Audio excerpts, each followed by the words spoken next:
10 survival experts started this journey, but after just 20 days, only 5 remain. This is a clear testament to the harshness of both the competition and the unforgiving wilderness. Now, let's see how the remaining contestants will push forward in the days to come. Who will rise to claim the $500,000 prize? And who will be the next to tap out? Before we begin, don't forget to subscribe to the channel so you won't miss any of the intense moments ahead. Alright, let's get started. Currently, there are only 5 people left on the island. While Isaiah was carefully repairing his fishing net, a sudden sharp pain struck his chest. He tried to control his breathing, suppress the pain, and continue working. He knew all too well. If he gave up this competition, he would also be giving up the chance to win the $500,000 prize, money that he and his wife desperately needed for another round of in vitro fertilization. With their current income, it was nearly impossible.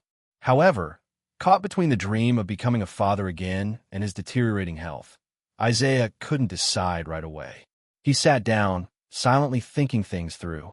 After a long moment of reflection, Isaiah picked up the phone and called the production team. In a calm but resolute voice, he officially announced his withdrawal from the competition. Although it wasn't an easy decision, he chose to prioritize his health. He still has a wife waiting for him at home, and he couldn't afford to take such a big risk. Farewell to Isaiah, a strong, emotional, and responsible fighter. We wish you a swift recovery and many happy moments with your family, especially with a little angel joining you in the near future. Let's set aside that emotional farewell and get back to the competition. Timber's shelter, as it turns out, is right in the heart of moose territory. Today, he spotted several majestic moose drinking at a nearby swamp. But with his food supplies now abundant, Timber didn't need to hunt them. He simply watched, appreciating the rare moment of peace. Thanks to his sturdy wooden bed, Timber enjoyed the best night's sleep he's had so far. But while he was focused on sawing wood earlier, an unfortunate slip caused him to injure his fingernail. He had to act quickly. Any delay could lead to infection in such a wild environment. Using his survival knowledge, Timber applied resin from a spruce tree to the wound. This natural substance helps seal the injury and offers excellent anti-inflammatory properties. From now on, he knows he'll need to be more careful. Out here, even a small injury can become a serious problem, and there's no room for careless mistakes. At the same time, William was deep in the forest searching for berries. In just a few days, once the snow begins to fall, the bushes will stop bearing fruit. So this could be his last chance. While foraging, he stumbled upon a plastic bottle lying on the ground. He picked it up and brought it back to camp. It might come in handy later. Next, he made his way to the riverbank to check his fishing net. Unfortunately, there were no fish caught today. Luckily, he still had a small reserve of smoked fish back at camp, so it wasn't too concerning yet. On his way back, he took a moment to set up a few rabbit traps, hoping to diversify his food sources. For lunch, he planned to make a simple fish soup with the last of his remaining catch. If he doesn't trap anything tomorrow, he'll be down to just wild berries for sustenance. A light drizzle began to fall, cooling down the heat that had been pressing on the competition for the past few days. But the rain didn't stop Dub from heading out to check his fish trap and net that he had set earlier. The fishing line trap was disappointingly empty. Not a single fish had taken the bait. This let him down a bit. However, when he made his way over to the fish net, there was a large fish lying quietly inside. But this time, Dub didn't boast or celebrate like before. Why not? Well, if you've been watching the previous episodes, you already know the reason. Only after giving the fish a solid whack did he finally turn to show it to us. First, he cleaned the fish at the riverbank, then brought it back to camp, deboned it, and cut it into neat pieces. He layered it with a few sprigs of spruce branches and began the smoking process. Finally, Dub had a proper meal to enjoy and a bit of time to rest. As he was heading back to the river to fetch some water, something massive caught his eye on the other side of the lake. Through his camera lens, he saw it clearly. A moose, peacefully munching on the grass, completely unaware of Dub's presence or the plan he was forming. Quietly, Dub grabbed his camera and bow, then set off to get closer. But by the time he reached the spot, the moose had vanished into the woods without a sound. The sky had turned dark, and Dub had no choice but to call a night and head back to camp. After all, the wilderness becomes far more dangerous under the cover of night. Although Timber had stockpiled plenty of meat, he still couldn't feel at ease. A pack of wolves had been lurking nearby, their howls echoing through the long, cold nights. The constant noise kept him on edge. He couldn't sleep no matter how tired he was. When daylight finally broke, Timber began scanning the area around his shelter. Out on the grass in front, he spotted numerous fresh wolf tracks. It was clear that the hidden stash of food he'd stored inside the camp was attracting the pack. He decided to circle the camp to investigate further. While doing so, he suddenly noticed a new set of tracks. Not wolves this time, but a grizzly bear. That instantly sent a chill down his spine.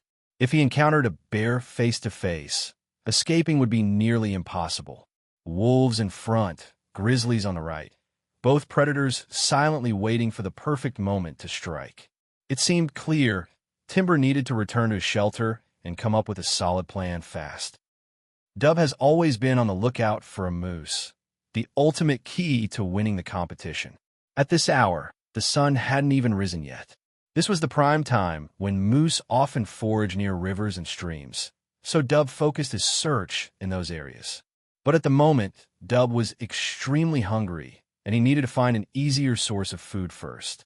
As he returned to camp, a sudden fluttering of wings from a tree branch caught his attention. Based on the sound, it had to be a grouse. He grabbed his bow and carefully crept toward the noise, making sure not to alert the bird. With a perfectly placed arrow, the grouse dropped, and just like that, Dub had dinner in his hands. Sarah has recently been busy finishing up her shelter. Whenever hunger strikes, she warms herself up with a bit of chicken broth. The days have been passing by joyfully, but with winter fast approaching, she knows she has to head out and gather more food. Right in front of her camp lies a field of wild rice, with plenty of grains growing at the top of the stalks. She collected as much as she could and brought it back to her shelter. After spending the entire evening working on it, she finally managed to extract a small amount of starch. She tossed it into a pan and cooked it until golden brown. The aroma and texture were surprisingly similar to bread. One thing's for sure, it's edible, and even better, it tastes really good.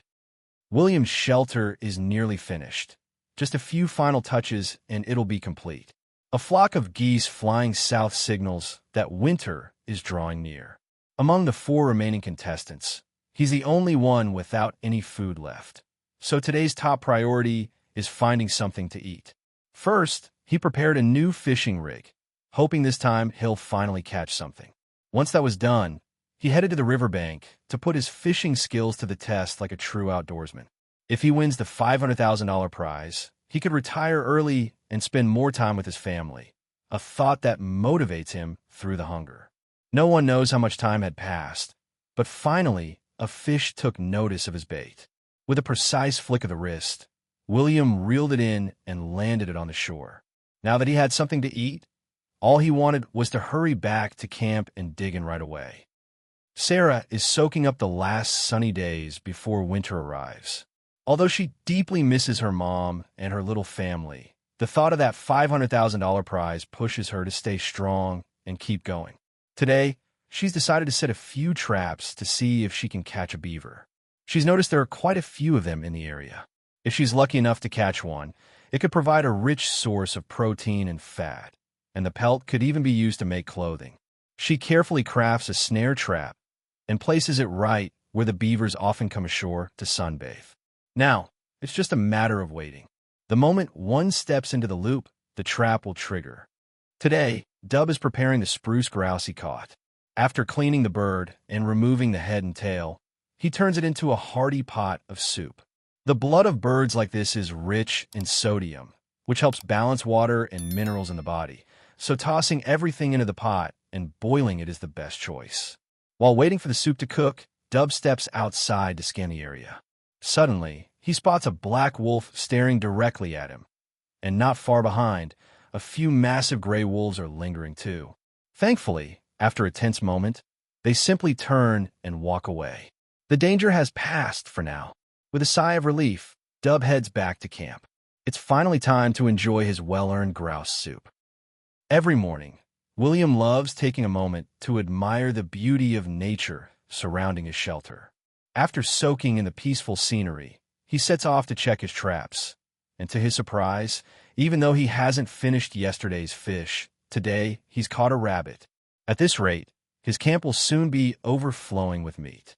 After cleaning the rabbit, he decides to cook part of it into a stew for dinner and save the rest for tomorrow. After all, what could be better than going to bed with a full stomach in the middle of the wilderness? As the final flock of wild geese takes flight to the south, winter has officially arrived. Timber, with plenty of moose meat stockpiled, feels quite at ease. Before the temperatures drop too drastically, he seizes the chance to head outside and gather as much grass as possible to insulate his shelter for extra warmth. To finish off his preparations, and perhaps to make a statement, he mounts a massive moose head right at the entrance of his home, wild and rugged, just like his spirit. In the next episode, the contestants will face the brutal force of winter, with bone-chilling winds sweeping across this unforgiving land. Those with enough food and a well-insulated shelter will hold a clear advantage in this final battle for survival. Right now, don't forget to hit that subscribe button so you won't miss any of the thrilling developments ahead. Do you think they can make it all the way to day 100? Or will someone have to tap out? Let us know in the comments below. See you again at 7 p.m. every day *. Stay warm, stay safe, and take care.